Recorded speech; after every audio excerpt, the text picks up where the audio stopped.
So once he done this work, then comes the most important step, which is meaning. Yes. He says meaning or purpose is a freely chosen task as well. Yeah.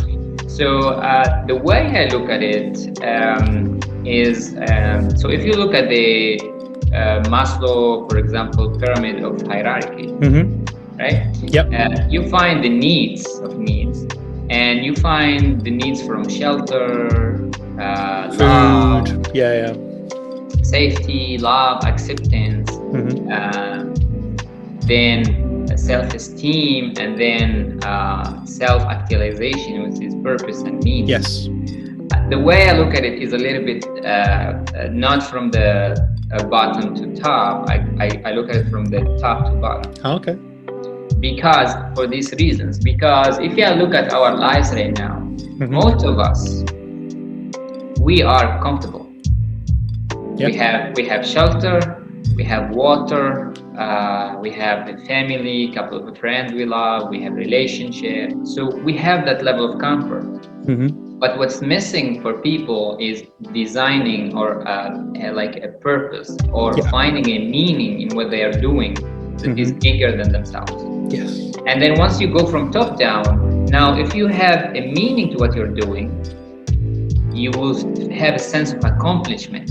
And you will have self-esteem. If you have self-esteem and accomplishment, you may be able to go out to the outside world and have meaningful relationships, solid relationships, and feel loved, etc., etc. If you feel loved, you have your work, you have your purpose, you have something you're working towards.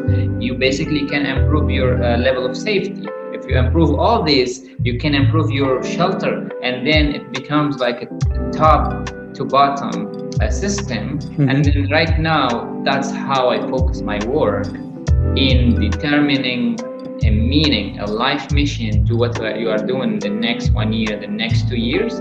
You define your life with a bigger purpose than what you're currently experiencing. If you do that, I don't think you will have time to stress and have negative emotions. You don't have time to go into depressions. And even if we are humans, and even if you go into low places, there will be always something bigger than you that is pulling you away from it. I totally agree with you. I mean, I've done courses around purpose and done research on purpose, and like you said, there's scientific journals out there which have looked into the power of purpose on the life and things so much as like people who recognize themselves as having a purpose generally live 10 years longer than those who don't. It's an extra decade on your life. They have lower rates of fatality and mortality rates across the board. Heart disease, obviously suicide is way down, but even like lung disease, heart disease, any of those things, cancer, there's a correlation between those people who have purpose and lower levels of these things.